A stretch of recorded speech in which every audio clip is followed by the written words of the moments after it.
Just hours ago, dozens of demonstrators showed up at Pinellas County Court wearing T-shirts and waving signs with a picture of Dexter, the 4-year-old bulldog mix. Investigators say Dexter was adopted and then the very next day decapitated by 66-year-old Domingo Rodriguez. Today, Rodriguez was in court where his lawyers were asking to have some key evidence against him thrown out. 10 Tampa Bay's Eric Glasser was also there for today's hearing and has a reaction to the decision.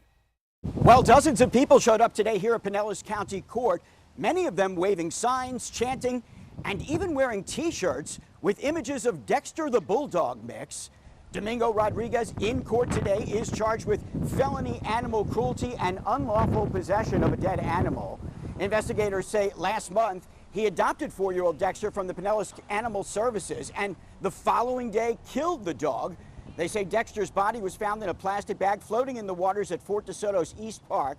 Cops say they have images showing a large container in the back of Rodriguez's truck at the park and found similar bags at his home in St. Petersburg.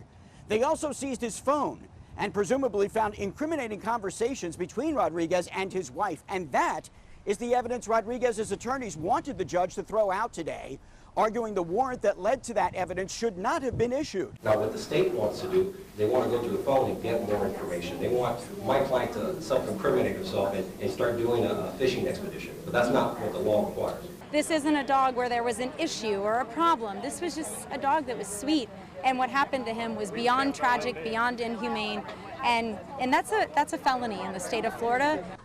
Judge Keith Meyer ultimately ruled against Rodriguez, denying the defense's motion to suppress evidence and, for now, communications with his wife. But the judge warned prosecutors that if anything does come up that appears privileged, Rodriguez maintains the right to argue to exclude that eventually at a trial.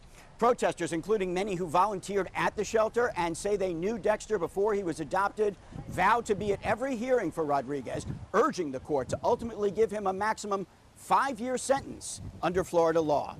In Clearwater, Eric Glasser, 10 Tampa Bay. For now, Rodriguez remains free on bond. The judge also ruled today that for now, the 66-year-old is not allowed to own or adopt any animals.